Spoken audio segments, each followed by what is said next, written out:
आपल्याला माहिती आहे की या ठिकाणी बलाढ्य अशा रावणाला प्रभू रामचंद्रांनी मारलं. त्यावेळेला प्रभू रामचंद्रांनी पहिल्यांदा जर कुणाची प्रति कृतज्ञता व्यक्त केली असेल तर मित्र असणाऱ्या सुग्रीवाच्या बद्दलची कृतज्ञता व्यक्त केलेली आहे. प्रभू रामचंद्र काय म्हणतात, नाथांनी लिहिलेलं आहे. काय म्हणतात बघा. श्रीराम म्हणे तुझ्या उपकारा उत्तीर्ण, तुकिता मेरू मांदार तृण, क्षण क्षण आठवी तुझे गुण, सका संपूर्ण तू माझा. अरे सुग्रीवा, या बलाढ्य रावणाला मारण्यामध्ये मला जे काही यश आलं त्याचा खरं कारण काय असेल तर माझा मित्र सुग्रीव तू आहेस. कारण तुझ्या सहकार्याशिवाय मला रावणाला मारणं शक्य झालं नसतं आणि म्हणून क्षणाक्षणाला तुझ्या उपकाराची मला जाणीव आहे. क्षणाक्षणाला तुझा उपकार मला आठवतो आहे. म्हणजे एका मित्राच्या मनामध्ये दुसऱ्या मित्राबद्दल कसा कृतज्ञता भाव असावा तरच खऱ्या अर्थानं ते मैत्र जीवाचं ठरू शकतं. याचं उत्कृष्ट उदाहरण या ठिकाणी आपल्याला पाहता येतं. आता रामायणामध्ये दुसऱ्या मित्राचं जे वर्णन आलेलं आहे किंवा वर्णन आपल्याला पाहायला मिळतं ते म्हणजे प्रभू रामचंद्र आणि विभीषण. खऱ्या अर्थानं बलाढ्य रावणाला मारण्यामध्ये प्रभू रामचंद्रांना जे यश प्राप्त झालं त्याचं कारण जर काय असेल तर प्रभू रामचंद्रांना भेटलेले दोन मित्र आहेत, ज्यामध्ये विभीषण एक आहे आणि सुग्रीव, याच्याबद्दल तर मी यापूर्वी आपल्याशी बोलतो. आणि स्वतः प्रभू रामचंद्र आपला मित्र विभीषणाच्या बद्दल काय भावना व्यक्त करतात या देखील आपण पाहिल्या पाहिजे. प्रभू रामचंद्र युद्धकांडाच्या 90व्या अध्यायातल्या 63व्या ओवीमध्ये काय म्हणतात, नाथांनी लिहिलेलं आहे. माझा बिभीषण आपण, ते माझे निज स्थान, अग्रगणी वैष्णव पूर्ण, मी तयाधीन सर्वस्वे. माझा बिभीषण कसा आहे तर माझा आहे बिभीषण. स्वतःच्या पोटच्या लेकराबद्दल देखील अलीकडच्या काळात ही माझा आहे म्हणायला लोक कचरतात, परंतु आपल्या मित्राबद्दल प्रभू रामचंद्र म्हणतात की माझा बिभीषण आपण, ते माझे निज स्थान, अग्रगणी वैष्णव, आणि मी तयाधीन, मी त्याच्या अधीन आहे. एवढं मित्रत्वाबद्दलचं स्नेह किंवा प्रेम प्रभू रामचंद्र वर्णिताना दिसतात. पुढे काय म्हणतात बघा. आमचे मित्रत्वा लागी जाण, स्वखूल निर्दाळिले आपण, महामोहाचे आयतन, तो अहम रावण मारविला. माझ्या बिभीषणाचे माझ्यावर काय उपकार सांगावेत, ज्यानं स्वतःचा सक्का भाऊ असणाऱ्या रावणाला देखील माझ्या मित्रत्वाच्या खातर मारविलं. त्याच्यासाठी मला मदत केली. संकटाच्या काळी माझ्या बिभीषणानं मला मित्र म्हणून मदत केली. त्याच्याबद्दलचा कृतज्ञता भाव या ओवीच्या माध्यमातून प्रभू रामचंद्रांनी व्यक्त केलेला आपल्याला दिसून येईल. अहो, किती प्रेम आपल्या मित्राबद्दल प्रभू रामचंद्रांच्या मनामध्ये विभीषणाबद्दल आहे बघा. पुढे काय म्हणतात, 163वी ओवी म्हणजे ओवीमध्ये 90व्या अध्यायामध्ये काय म्हणतात बघा प्रभू रामचंद्र. ते म्हणतात, प्राण जाईल जावो सुखे, परी बिभीषण असावा सुखे, मनोने नवसियेले अनेके, मी निज हरिके नवसिता. माझा प्राण जरी गेला तरी हरकत नाही, पण माझ्या मित्र बिभीषणाला काही होता कामा नये. माझा बिभीषणाच्या संबंधानं माझ्या मनामध्ये मी नवस केलेला आहे की तो राजा झाला पाहिजे, त्याचा राज्याभिषेक झाला पाहिजे. मित्रत्वाबद्दलचं काय प्रेम असू शकतं हे आपल्याला प्रभू रामचंद्रांच्या या शब्दातनं बिभीषणाप्रती त्यांनी व्यक्त केलेल्या शब्दातनं लक्षात येऊ शकतं. आपल्याला माहिती आहे की प्रभू रामचंद्रांनी रावणाला मारलं. बिभीषणाला, सुग्रीवाला, लक्ष्मणाला, सगळ्या वानर सेनेला, हनुमंतांना सोबत घेऊन प्रभू रामचंद्र अयोध्येला परत आले. भरताला अत्यानंद झाला आणि भरतानं प्रभू रामचंद्रांना राज्याभिषेक करून घेण्यासाठी विनंती केली, परंतु प्रभू रामचंद्र ते मानायला तयार नाही आहेत, राज्याभिषेक करून घ्यायला तयार नाही आहेत. त्यावेळेला भरताच्या लक्षात आलं की आता आपण काहीही केलं तर दादा ऐकत नाहीयेत, आता काय केलं पाहिजे. त्यावेळेला भरताच्या लक्षात आलं की या जगामध्ये सर्वश्रेष्ठ नातं जर कुणाचं असेल तर मित्रांचं आहे. आता इथं प्रभू रामचंद्रांना राज्याभिषेक करून घेण्यासाठी कोण सांगू शकतात, तर त्यांचे जीवस्य कंठस्थ असलेले जे मित्र सुग्रीव आणि बिभीषण आहेत तेच सांगू शकतात. आणि म्हणून तुम्हाला माहिती आहे की भरत, सुग्रीव आणि बिभीषणांना प्रभू रामचंद्राच्या राज्याभिषेक करून घेण्यासाठीची विनंती करतात. त्याचं वर्णन नाथांनी केलेलं आहे. काय म्हणतो भरत?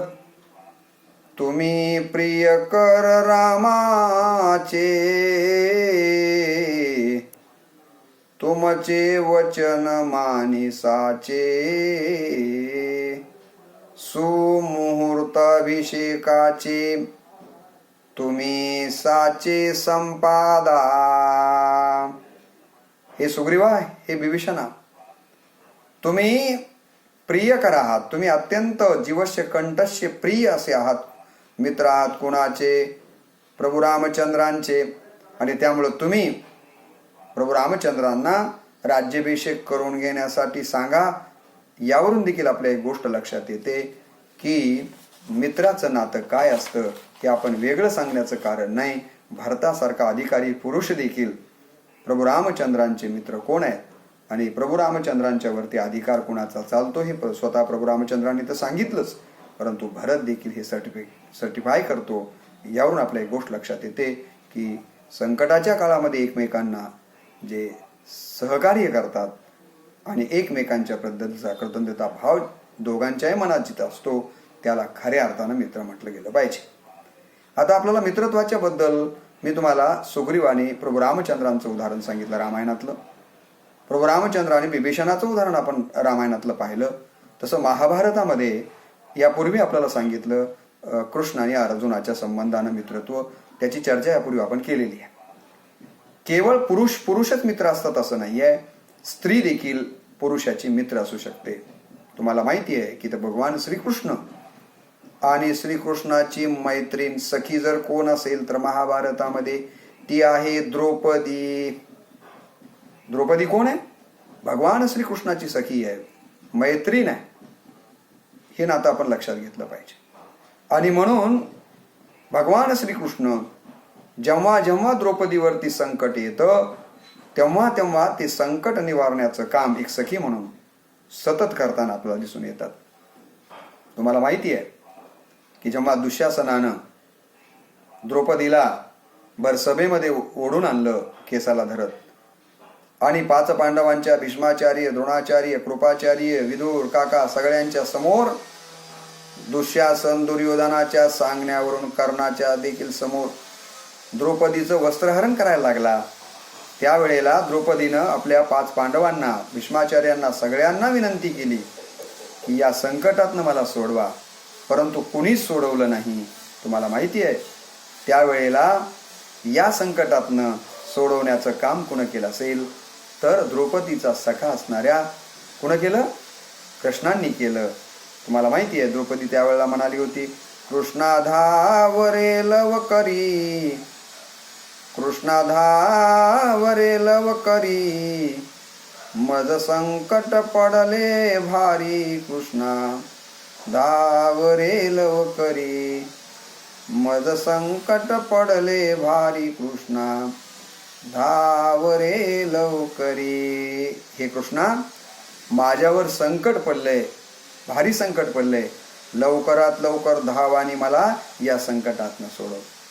यापेक्षा तुम्हाला माहिती आहे की संत कान्होबांनी तर सखा हा शब्दाचा उल्लेख करूनच या ठिकाणी एक रचना द्रौपदीच्या मुखातनं सांगितलेली आहे. संत कान्होबा म्हणतात, काय म्हणते द्रौपदी? कोटे गुंतलासी द्वारकेच्या राया कोठे गुंतलासी द्वारकेच्या राया वेळ का सखया वेळ का सखया लावियेला दीनानाथा ब्रीद सांभाळी आपुले दीनानाथा ब्रीद सांभाळी आपुले नको पाहू केले नको पाहू केले पाप पुण्य दीनानाथा ब्रीद सांभाळी आपुले दीनानाथा ब्रीद सांभाळी आपुले वेळ का सखया लावी याला सखया म्हणजे सखा म्हणजे मित्र माझ्या मित्रा कृष्णा माझ्यावर संकट पडलेलं आहे लवकरात लवकर ये आणि या संकटातनं मला सोडव आणि तुम्हाला माहिती आहे की नेसती वस्त्रे देव झाला आणि भगवान श्रीकृष्णांनी द्रौपदीला या संकटातनं मैत्रीण म्हणून सोडवण्याचं काम केलं द्रौपदीनं देखील भगवान श्रीकृष्णाची करंगळी कापली त्यावेळेला स्वतःच्या अंगावरचं भरदारी वस्त्र फाडून तुम्हाला माहिती आहे की श्रीकृष्णाच्या हाताला बांधली होती का नाही ती चिरगुट म्हणजे द्रौपदी कृष्णाच्या संकटाच्या वेळेला धावून जाते आणि भगवान श्रीकृष्ण देखील द्रौपदीच्या संकटाच्या वेळेला धावून जातात आणि असं संकटाच्या वेळेला एकमेकांच्याकडे धावून जातो त्यालाच खऱ्या अर्थानं मित्र म्हटलं पाहिजे ही गोष्ट आपण लक्षात घेतली पाहिजे महाभारतामध्ये नसेल तर भागवत पुराणामध्ये तरी आलेलंच आहे की कृष्ण आणि राधा हे नातं देखील मित्राचं नातं आहे ही गोष्ट आपण लक्षात घेतली पाहिजे तुम्हाला माहिती आहे की त्या अष्टनायिका जळायला लागल्या की हा आमचा पती नेहमी राधा राधा राधाच करत असतो आणि म्हणून तुम्हाला माहिती आहे की त्यांनी मुद्दाम एकदा राधेला बोलवलं आणि इतकं गरम दूध पाजवलं की ज्यामुळे तिचे आतडे नातडे तुटून जातील आणि दुसऱ्या दिवशी बघितलं तर भगवान श्रीकृष्णाच्या काय झालं होतं पायाला फोड आलेले दिसले आणि मग अष्टनायिकांनी विचारलं की तुमच्या पायाला फोड कशामुळे आले तर ते म्हणाले की माझी मैत्रीण असणाऱ्या राधेला तुम्ही जे गरम दूध पाजवलं त्याचा परिणाम आहे म्हणजे एक गोष्ट लक्षात घ्या की शरीर जरी वेगळं असलं तरी मित्र मनानं विचारानं एक असतात या काही गोष्टी आपल्याला या ठिकाणी लक्षात घेतल्या पाहिजे महाभारतामध्ये कृष्णाने अक्रूराचं मित्रत्व आपल्या सगळ्यांना माहिती आहे तुम्हाला कृष्णानं सुदाम्याचं देखील मित्रत्व आपण सगळ्यांनी बघितलेला सांदीपानी ऋषीच्या आश्रमामध्ये कृष्ण आणि सुदामा हे दोघंही एकाच वेळी शिक्षण घेतात आणि तेव्हापासूनचं मित्रत्व या दोघांच्या मध्ये आहे सुदामा हा ब्राह्मण आहे परंतु घरी अत्यंत गरिबी आहे गरिबीनं तो गांजून गेलेला आहे आणि अशा अवस्थेमध्ये त्याला जीवन जगावं लागतंय आणि मग असं जीवन जगत असताना त्याची काय अवस्था होते याचं वर्णन देखील आपल्याला पाहायला मिळतं आणि ते वर्णन मला असं वाटतं की हरिविजय या ग्रंथामध्ये आलेलं आहे स्वतः सुदामाची पत्नी एके दिवशी आपल्या पतीला डोळ्यामध्ये आसवे आणून म्हणते होय हो घरामध्ये लेकरांना खायला काही नाही आहे उपाशी राहतात लेकरं माझं माहेर तर चांगलं नाही आहे आणि लेकरं तर उपाशी बघू वाटत नाही आहेत काय करावं तिच्याच तोंडातून आलेले शब्द आहेत मने मज जरी असते माहेर तरी लेकरे धाडीत सत्वर पतीसी मने तुमचा मित्र द्वारकाधीश असे की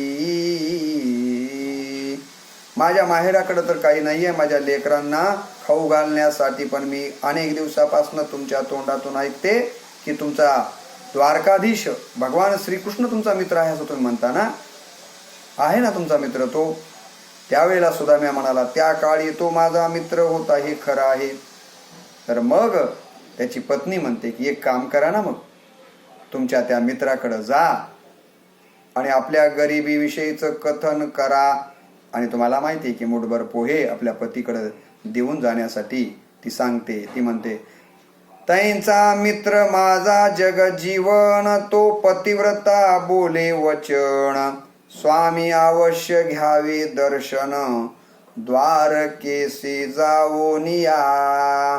तुमचा खरंच जर त्या काळातला तो मित्र असेल तर माझी विनंती आहे पतिराज, या गरिबीतनं बाहेर पडायचं असेल, लेकरांचा उपवास मला बघवत नाहीये हो, आई असल्यामुळे डोळ्यामध्ये सारखे आसवे उभे राहतात, काहीही करा आणि तुमच्या मित्राकडे द्वारकाधीशाकडे जा. असं म्हटल्याबरोबर पत्नीचं म्हणणं पटलं आणि सुदामा द्वारकाधीशाकडं, कुणाकडं, भगवान श्रीकृष्णाकडं, आपल्या बालमित्राकडं भेटायला तो जातो.